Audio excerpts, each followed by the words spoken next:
അബ്ദ Afaf family വ്ളോഗ്സിലേക്ക് എല്ലാവർക്കും സ്വാഗതം. ഞങ്ങളുടെ 13ാം വിവാഹ വാർഷിക ദിനത്തിൽ അഫാഫ് ഞങ്ങളോട് ചോദിച്ച ചില ചോദ്യങ്ങളും അതിന് ഞങ്ങളുടെ ഉത്തരങ്ങളുമാണ് ഇന്നത്തെ വീഡിയോയിൽ. ഇതുവരെ സബ്സ്ക്രൈബ് ചെയ്യാത്തവരാണ് നിങ്ങളെങ്കിൽ ഒന്ന് സബ്സ്ക്രൈബ് ചെയ്യണേ. പരമാവധി വീഡിയോ അവസാനം വരെ കാണാൻ ശ്രമിക്കുക. അപ്പൊ നമുക്ക് അവന്റെ ചോദ്യങ്ങളും ഞങ്ങളുടെ ഉത്തരങ്ങളൊക്കെ ഒന്ന് കേട്ടു നോക്കാം. നിങ്ങളുടെ ലൈഫില് നിങ്ങളുടെ കല്യാണം കഴിഞ്ഞിട്ട് നിങ്ങൾ രണ്ടുപേരും ഒന്നിച്ചുള്ളപ്പോ ഒരിക്കലും മറക്കാനാവാത്ത എപ്പോഴും സന്തോഷം കൊണ്ട് പൊളയുന്ന ഒരു നിമിഷം, ആ നിമിഷം എന്താണ്? സന്തോഷം കൊണ്ട്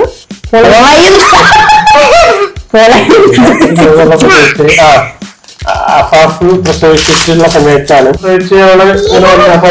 കാര്യം പറഞ്ഞ് പിന്നെ എനിക്കൊരു ഓടി വന്ന് നെറ്റിയിൽ ഉമ്മ തരുന്നൊക്കെ പ്രതീക്ഷിക്കുന്നതായിരുന്നു. അതില് ഒരു ഉപ്പായി എന്നുള്ള എക്സൈറ്റ്മെന്റിൽ ഞാൻ ആ പക്ഷത്തിൽ വിട്ടുപോയതാണ്. അതുകൊണ്ട് തന്നെ അബ്ദനെ പ്രസവിച്ചിട്ട് അവള് ലാബ് റൂമിൽ പുറത്തു വരുമ്പോ എന്റെ മനസ്സിലുണ്ടായിരുന്നു. ഞാൻ എന്ത് ചെയ്തത് ഓർത്ത് വെച്ചിട്ട് അവള് ലാബ് റൂമിൽ വരുമ്പോ അവൾ നെറ്റി ഞാൻ ആലോചിക്കുന്നുണ്ട്. കരച്ചിൽ വരുന്ന ഒരു സംഭവമാണ്. ഒരു ആഗ്രഹമായിട്ട് ഇപ്പൊ നമ്മള് കല്യാണത്തിന് മുമ്പ് പറയല്ലോ, ജോലിക്ക് പോണം, പഠിക്കണം, ഇങ്ങനൊരു സംഭവമാണ് ഞാൻ പറഞ്ഞിരുന്നത്. എന്റെ വീട്ടിൽ ഇങ്ങനെ ഒരു കാര്യം പറഞ്ഞപ്പോഴും വീട്ടില് എന്റെ ഉപ്പയാണെന്നുണ്ടെങ്കിലും പറഞ്ഞിരുന്ന ഒരു കാര്യം, എനിക്ക് ജോലിക്ക് പോകാനൊന്നും പറ്റിയ അല്ലെങ്കിൽ പഠിക്കാനൊന്നും പറ്റിയൊരു അങ്ങനത്തെ ഒരു കുടുംബമല്ല. കാരണം അവിടെ വീട്ടിൽ നിന്ന് സ്ത്രീകൾ അങ്ങനെ ജോലിക്ക് പോകണതൊന്നുമില്ല, അപ്പൊ പഠിക്കുന്നവരും ഇല്ല. അപ്പം നിനക്കത് പറ്റൂല എന്നുള്ള ഒരു വീട്ടിൽ നിന്ന് എന്റെ ഉപ്പാക്കും ഉമ്മാക്കും ഒക്കെ ഉണ്ടായിരുന്ന താല്പര്യക്കുറവ് അങ്ങനെ ഉണ്ടായിരുന്നു.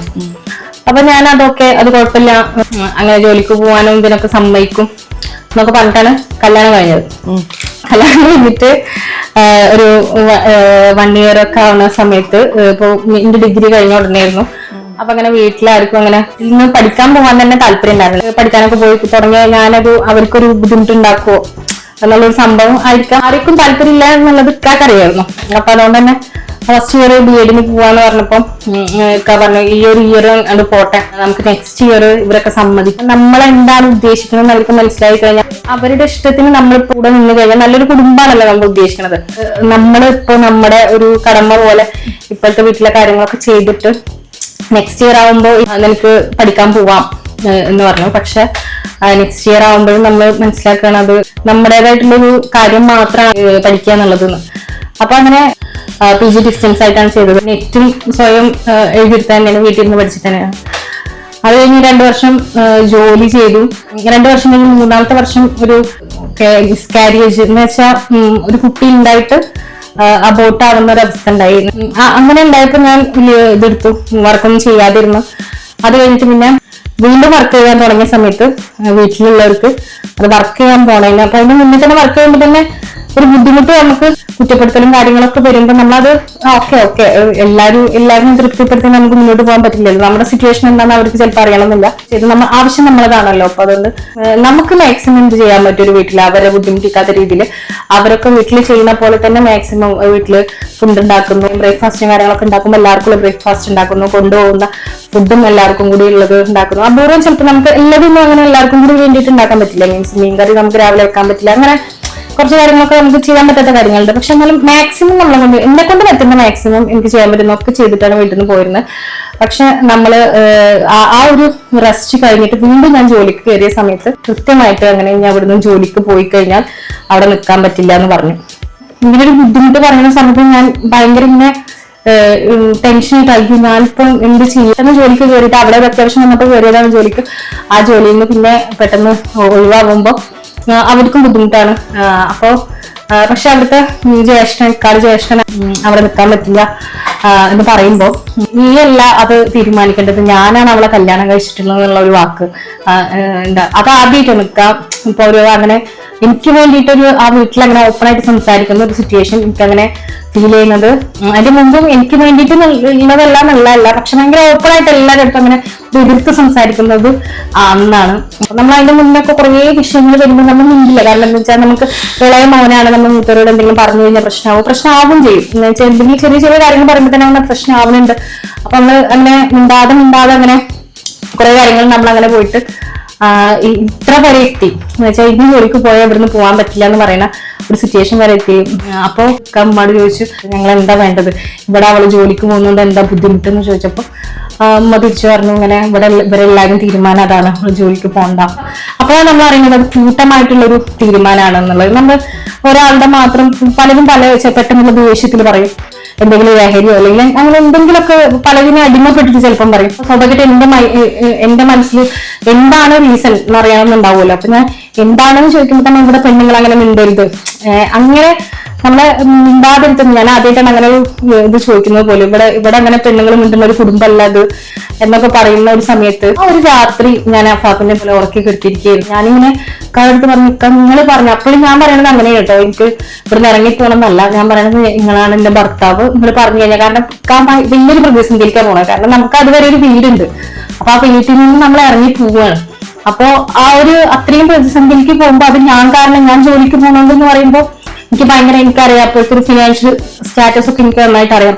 അപ്പൊ നമുക്ക് അത് ഒരു ബുദ്ധിമുട്ടിക്കല് ആവരുതെന്ന് വിചാരിച്ചിട്ട് ഞാൻ ഇക്കാലത്ത് പറഞ്ഞത് നിങ്ങൾ പറഞ്ഞാൽ ഞാൻ ജോലിക്ക് പോകൂല, നിങ്ങൾ തീരുമാനിച്ചാൽ മതി, നിങ്ങൾക്ക് ജോലിക്ക് പോകണ്ട, നിങ്ങളാണ് ഇവിടെ തീരുമാനം എടുക്കേണ്ടത്. എന്തായാലും എനിക്ക് കുഴപ്പമില്ല, സത്യം പറഞ്ഞാൽ എനിക്ക് കുഴപ്പമില്ല. എന്തെങ്കിലും തോന്നുന്നത് എന്തായാലും ജോലിക്ക് പോകണം, എന്താ പറയാ ബാക്കിയുള്ള കാര്യങ്ങളും. കാരണം ഞാൻ ഒരാഴ്ചയായിട്ടുള്ള ഒരു സ്ഥാപനത്തിൽ വർക്ക് ചെയ്യാൻ അവരായിട്ട് ഒരു എഗ്രിമെന്റ് ഉണ്ട്, അപ്പൊ ജോലിക്ക് പോകണം എന്നാണ് തോന്നുന്നത്. അപ്പൊ അത് പക്ഷെ ഇക്കാ പെട്ടെന്ന് ആ ഒരു നിമിഷം എന്ത് ചെയ്തു, എന്റെ കൈ പിടിച്ച് മോനെ എടുത്ത് ഞങ്ങൾ അങ്ങനെ ഇറങ്ങി. എന്താ പറയാ ആ ഒരു നിമിഷം എനിക്ക് ഭയങ്കര, കാരണം ഒരാൾക്ക് വേണ്ടിയിട്ട് നമ്മൾ ഒരാളുടെ കൂടെ ജീവിക്കുന്നു, അയാളുടെ ഒരു സ്വപ്നത്തിന് വേണ്ടി അല്ലെങ്കിൽ ഒരു കരിയറിന് വേണ്ടി നമ്മുടെ കുടുംബത്തിന് വേണ്ടിയിട്ട് തന്നെ ഉണ്ടോ. അപ്പൊ ഞാൻ ഇന്നൊരു അതാഴ്ചയിൽ മുമ്പ് പോലും ഞാൻ എന്റേതായിട്ട് മാറ്റി വെക്കുകയൊന്നും ചെയ്തിട്ടില്ല. പക്ഷെ അങ്ങനെയാണെങ്കിൽ പോലും ആ ഒരാൾക്ക് വേണ്ടിയിട്ട് സ്വന്തം കുടുംബത്തിലൊരു പ്രശ്നം വരുമ്പോൾ ആ ഒരാളെ ബാധിക്കുന്ന ഒരു വിഷയമാണെന്ന് മനസ്സിലാക്കിയിട്ട് അത് പറ്റില്ല, എന്റെ ഭാര്യയാണ്, ഇവളെ സംരക്ഷിക്കേണ്ട ഉത്തരവാദിത്തം, ഇവളോട് ഞാൻ കൊടുത്തൊരു വാക്ക് പാലിക്കേണ്ട ഒരു ഉത്തരവാദിത്തം എനിക്കുണ്ടെന്ന് ഒരാൾ പറയുമ്പോൾ, അല്ലെങ്കിൽ അതിനു വേണ്ടി സ്വന്തം വീട് വരെ വിട്ടിറങ്ങാൻ തയ്യാറാവുമ്പോൾ അത് എനിക്ക് ഭയങ്കര ടച്ചിങ് ആയിട്ട് തോന്നും. നമ്മൾ മനസ്സിലാക്കുന്ന ഒരു കുടുംബമല്ല, അല്ലെങ്കിൽ നമ്മൾ മനസ്സിലാക്കുന്ന അർത്ഥത്തിലല്ല മറ്റുള്ളവരെന്ന് മനസ്സിലാവുമ്പോൾ നമ്മൾ അതിൽ നിന്ന് മാറി നിന്ന് അവർക്കും ഒരു ബുദ്ധിമുട്ടുണ്ടാക്കാതെ നമുക്കൊരു ബുദ്ധിമുട്ടുണ്ടാക്കാതെ നമുക്ക് മാന്യമായിട്ട് അവിടെ നിന്ന് ഇറങ്ങിപ്പോരാൻ പറ്റി എന്നുള്ളതും അങ്ങനെ ഒരു ഡിസിഷൻ പെട്ടെന്ന് തന്നെ അതങ്ങനെ ഒരു ചോദ്യം ചോദിക്കുമ്പോൾ ഒരു 2 മിനിറ്റിൽ ആലോചിക്കാൻ പോലും നിൽക്കണില്ല. ഞാനാണെങ്കിൽ ഇപ്പോൾ ഇവിടെ നിൽക്കാൻ താല്പര്യമില്ല, കാരണം ഞാൻ അവർക്ക് കൊടുത്തൊരു വാക്കുണ്ട് പറഞ്ഞിട്ട് അങ്ങനെ ഇറങ്ങി. ഏത് ഒരു ഭാര്യയെ സംബന്ധിച്ചും അത് ലൈഫിൽ ഏറ്റവും പ്രൗഡ് മൊമെന്റ് ആകുമെന്നാണ് ഞാൻ വിചാരിക്കുന്നത്. പിന്നെ ഒരുപാട് മൊമെന്റ്സ് ഉണ്ട് അങ്ങനെ നമ്മൾ മനസ്സിലാക്കി ഒരുപാട് കാര്യങ്ങളിൽ. ഇപ്പൊ നമ്മൾ പ്രതീക്ഷിക്കാത്ത പല കാര്യങ്ങളിലും നമ്മളെ കൂടെ നിൽക്കാനും അത് നമ്മൾ പറയാതെ തന്നെ നമ്മളെ മനസ്സിലാക്കാനും ഒക്കെ എന്താ പറയാ തയ്യാറായ കുറെ മൊമെന്റ്സ് വേറെ ഉണ്ട്. പക്ഷെ ഇതാണ് എനിക്ക് ഏറ്റവും ടച്ചിങ് ആയിട്ട് ആ ഒരു ദിവസം ആലോചിക്കുമ്പോൾ ഭയങ്കര ഒരു രണ്ടർത്ഥത്തിലും തോന്നാറുണ്ട്. ഒന്ന് അതിന്റെ ഒരു വേദന, കാരണം എനിക്ക് വേണ്ടി അങ്ങനെ വീട്ടിൽ നിന്ന് ഇറങ്ങേണ്ടി ഞാനാണല്ലോ അവിടെ റീസൺ എന്നുള്ളൊരു വേദന എനിക്കുണ്ടായിരുന്നു. പക്ഷെ അതങ്ങനെ തെറ്റൊന്നല്ല എന്നുള്ളത് പിന്നീടുള്ള ഞങ്ങളുടെ ലൈഫ് കുറെ കാര്യങ്ങൾ കുറെ കടങ്ങളൊക്കെ ഉണ്ടായിരുന്നു. ഒന്ന് അതൊക്കെ വീട്ടിൽ അല്ലെങ്കിൽ നമ്മൾ ഒറ്റയ്ക്ക് നിൽക്കുമ്പോൾ ഉണ്ടാവുന്ന ഒരു സ്വാതന്ത്ര്യം കാര്യങ്ങളും അനുഭവിക്കാനും, ഇപ്പം മക്കളുടെ കാര്യത്തിലാണെങ്കിലും അങ്ങനെ ഒരുപാട് ഡിസിഷൻസ് എടുക്കാനും കുറച്ചും കൂടി നന്നായിട്ട് ജീവിക്കാനൊക്കെ എനിക്ക് തോന്നുന്നത് ബെറ്റർ ആയിട്ടുള്ള ഒരു ഇത് വന്നത് അതിനുശേഷമാണ് തോന്നുന്നത്. ആ ഒരു ഡിസിഷൻ അവരതിന് കാരണമായതിൽ അവർ നന്ദിയുണ്ട് കേട്ടോ. ശരിക്കും പറഞ്ഞാൽ ഇപ്പൊ ആലോചിക്കുമ്പോ അന്ന് അത് ഭയങ്കര ഒരു വേദനിപ്പിക്കുന്ന ഒരു കാര്യമായിരുന്നു. പെട്ടെന്ന് ഇറങ്ങിപ്പോവാനൊക്കെ പറയാന്ന് പറയുമ്പോൾ നമുക്ക് ഭയങ്കര ബുദ്ധിമുട്ടുണ്ടാക്കിയിരുന്നു. പക്ഷെ നമ്മൾ അതിനെ ഓവർകം ചെയ്തു. എളുപ്പമൊന്നും ആയിരുന്നില്ല, നല്ല കഷ്ടപ്പെട്ടിട്ടുണ്ട്, പക്ഷെ അതിനെ ഓവർകം ചെയ്തു. അപ്പൊ നമ്മള് എന്ത് ചെയ്യാണ്, നമുക്ക് അങ്ങനെ അന്ന് ഇറങ്ങിപ്പോയത് എന്നത് വളരെ നന്നായി എന്ന് നമുക്ക് തോന്നുന്നുണ്ട്. ഇപ്പൊ ആൾക്കാർ ക്വസ്റ്റ്യൻ തോന്നുന്നേ എപ്പോഴും ഞാൻ മനസ്സിലാക്കുന്നത് നിങ്ങളാണ് അമ്മായിന്റെ മക്കളല്ലേ, അവിടെ കുടുംബക്കാരല്ലേ, അപ്പൊ ഉണ്ടല്ലോ നിങ്ങൾ തമ്മിൽ ആദ്യം തന്നെ അറിയുന്നവരല്ലേ, ഇപ്പൊ നിങ്ങൾ തമ്മിൽ ലവ് മാരേജ് ആണോ? ഞാനൊരു ജീവിതത്തിൽ വേറെ പെണ്ണെ കൊണ്ടാണ് അവിടെ പോയിട്ടില്ല. ചുമ്മാ എന്ത് ചെയ്തിട്ടുണ്ട്, ഉമ്മാക്കതിന് മുമ്പേ കല്യാണത്തിന് വന്നത് ഉമ്മ 2-3 ആളുകളൊക്കെ അവരൊക്കെ വീട്ടിലൊക്കെ വന്നിട്ട് ഉമ്മാനെ പെണ്ണിട്ടി. അപ്പൊ ഞാന് ഗൾഫിൽ നിന്ന് പിന്നെ വിസ ക്യാൻസൽ ആയിട്ട് വേറെ വിസക്ക് പോയിട്ട് വന്ന സമയത്ത് റിസോർട്ട് ചെന്നപ്പോൾ വല്യമ്മ എന്ന് പറയുന്നത് ഉമ്മയുടെ പാടമ്മ, എൻ്റെ ഉമ്മാടമ്മ. ചെന്നപ്പോൾ പറഞ്ഞു പിന്നെ ഷാമിലൊക്കെ കല്യാണക്കാരൊക്കെ വരുന്നുണ്ട്. അപ്പോൾ ഇച്ചിപ്പോൾ ഏതായാലും കല്യാണം കഴിക്കാനായില്ലേ, എനിക്ക് ജീവാർ വന്നത് അന്വേഷിച്ച് നടക്കണ്ട, ഇജ്ജ് വന്ന് കെട്ടിക്കാനാണ് വീട്ടിൽ. അതാണ് തുടക്കം. അപ്പോൾ അതങ്ങനെ പറഞ്ഞു വെച്ചു. അപ്പം ഞാൻ അതങ്ങനെ മനസ്സിൽ വെക്കുകയും ചെയ്തു. പിന്നെ അതങ്ങനെ ഞാൻ ഉമ്മയുടെ ഇങ്ങനെ വീട്ടിൽ പോയപ്പോൾ പറഞ്ഞിങ്ങനെ വല്യമ്മ അങ്ങനെ പറഞ്ഞു. അപ്പോൾ വല്യമ്മ എൻ്റെ മുമ്പ് പറഞ്ഞിങ്ങനെ കഴിഞ്ഞ പ്രാവശ്യം ഈ പൈസ എല്ലാം തന്ന സമയത്തും പിന്നെ വല്യമ്മ ഷുഗറുള്ള സമയത്ത് ഷുഗറുടെ എന്തെങ്കിലും അങ്ങനെ പറഞ്ഞിരുന്നു. വല്യമ്മ ഇടക്കിടക്ക് പറയുന്നത് എന്തെങ്കിലും പറഞ്ഞു. അതങ്ങനെ മനസ്സിലുണ്ടായിരുന്നു. പിന്നീട് പിന്നെ അവിടുന്ന് ഒരു 4-5 മാസമൊക്കെ കഴിഞ്ഞതിന് ശേഷം പിന്നെ എനിക്ക് ഒരു കല്യാണാലോചന കുടുംബത്തിന് വഴി. അപ്പൊ അങ്ങനെ ഒരു ആലോചന വന്നപ്പോൾ ഞാൻ എന്ത് ചെയ്തു, അപ്പൊ വല്യമ്മ ഇങ്ങനെ പറഞ്ഞത് എനിക്ക് ഓർമ്മ വന്നു. അങ്ങനെയാണ് ഞാൻ അമ്മയുടെ ഇതിനെ കുറിച്ച് സംസാരിക്കുന്നത്. അപ്പൊ അമ്മ പറഞ്ഞ് ഞാൻ ആലോചിച്ചിട്ട് പറയാൻ തന്നു. അങ്ങനെ പിന്നെ ഉമ്മല്ല ഞാൻ പൊതുവെ കല്യാണത്തിനോട് എനിക്ക് ഭയങ്കര പേടിയായിരുന്നു. എന്റെ ചുറ്റുമുള്ള ദമ്പതികളൊക്കെ ശരിക്കും പറഞ്ഞാൽ ഇപ്പം കുടുംബത്തിലുള്ള ആളുകളൊക്കെ കുറച്ച് മുതിർന്നവരൊക്കെ നോക്കുമ്പോൾ അവർ അത്ര ഒരു നല്ല ജീവിതം ജീവിക്കണമെന്നായിട്ട് എനിക്ക് തോന്നിയിട്ടില്ല. അപ്പൊ അതുകൊണ്ട് തന്നെ ഞാൻ കല്യാണം വെച്ച് കഴിഞ്ഞാൽ വലിയ പ്രശ്നത്തിലേക്ക് പോകുന്നൊക്കെ ഒരു പേടി കാരണം എന്റെ ഉള്ളിൽ ഭയങ്കര ഒരു ടെൻഷൻ ഉണ്ടായിരുന്നു എപ്പോഴും കല്യാണം കേൾക്കുമ്പോൾ.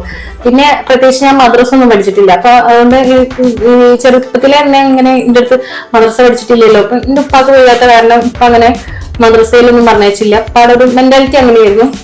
മാനസികമായിട്ട് കുറച്ച് സ്ട്രെസ്സും കാര്യങ്ങളൊക്കെ ഉള്ളതുകൊണ്ട് ഉപ്പാക്ക് അത് ഇഷ്ടമുണ്ടായിരുന്നില്ല. അപ്പൊ ഇപ്പൊ പറഞ്ഞയച്ചില്ല. അപ്പൊ അത് ഉമ്മ കുറെ ശ്രമിച്ചതാണ്, പക്ഷെ ഉപ്പാക്ക് താല്പര്യം ഉണ്ടായിരുന്നില്ല. അവസാനം ഉമ്മ പരാജയം സമ്മതിച്ചു. അപ്പൊ എന്താ അവിടെ. പക്ഷെ പിന്നീട് കുറെ കഴിയുമ്പോ ഞാനത് 7-8 ആകുമ്പോഴത്തേന് എല്ലാവരും എന്റെ അടുത്ത് ചോദിച്ചു അത് ഓതാനറിയോ ഇത് ഓതാനറിയോ. പിന്നെ അവർക്ക് ചിലപ്പം ചില കുറച്ച് ഇതായിട്ടുള്ള ഏത് നിസ്കാരത്തിനാണ് പിന്നോട്ട് ഇങ്ങനെയൊക്കെ ഓരോ ഒരു ഫംഗ്ഷനൊക്കെ പോകുമ്പോ ഇങ്ങനെ ബുദ്ധിമുട്ടിക്കുന്ന തരം എനിക്കൊന്നും അറിയില്ല എന്നുള്ളൊരു ധാരണയുടെ അകത്ത് നിന്ന് ഇങ്ങനെ ബുദ്ധിമുട്ടിക്കുന്ന കുറെ ക്വസ്റ്റ്യൻസ് ഇസ്ലാമിക ചരിത്രവും നമ്മുടെ കർമ്മശാസ്ത്രവും ഒക്കെ പഠിച്ചതാണ്. പക്ഷെ ആളുകളുടെ ഒരു ഇത് കല്യാണം കഴിഞ്ഞ് കഴിഞ്ഞാൽ ഇതൊരു ക്വസ്റ്റ്യൻ ചെയ്യപ്പെടും എന്നൊക്കെ ഒരു ചിന്ത. പിന്നെ അതിലപ്പുറം എനിക്കിങ്ങനെ അറബി മലയാളം അത്ര ഫ്ലുവന്റ് ആയിട്ട് എനിക്ക് വായിക്കാനും ഓതാനൊക്കെ അറബി അതേപോലെ ഓതാനൊന്നും എനിക്കറിയില്ല. അപ്പൊ എനിക്ക് ആ ഒരു പേടിന്റെ മനസ്സിൽ കല്യാണം കഴിഞ്ഞ് കഴിഞ്ഞാൽ ഇവരെന്നെ എങ്ങനെ ഓദിപ്പിക്കുവോ, പിന്നെ അവർക്ക് അത് ഉൾക്കൊള്ളാൻ പറ്റുമോ, അങ്ങനെയൊക്കെയുള്ള കുറെ ടെൻഷനുകൾ ഉണ്ടായിരുന്നു. അപ്പൊ ആലോചനകൾ വരാൻ തുടങ്ങിയപ്പോ എനിക്ക് ഈ പേടി അപ്പോഴും എന്റെ ഉള്ളിലൊക്കെ കിടക്കുന്നുണ്ട്. നല്ല കുറെ റിലേഷൻസിൽ നിന്ന് അല്ലെങ്കിൽ നല്ല കുറെ എനിക്ക് ഇഷ്ടമുള്ള കുറെ കുടുംബങ്ങളിൽ നിന്നൊക്കെ കല്യാണാലോചനകൾ വന്നിരുന്നു. അപ്പൊ ഞാൻ അവര് വരുന്നുണ്ടെന്ന് അറിയുമ്പോൾ തന്നെ ഞാൻ ഏറ്റവും മോശമായിട്ട് ഡ്രസ് ചെയ്ത് ഏറ്റവും മോശമായിട്ട് അങ്ങനെ ഉണ്ടല്ലോ ഇത് നടക്കരുത് എന്ന് വിചാരിച്ചിട്ട് ഞാൻ അങ്ങനെ നിന്നിരുന്നു.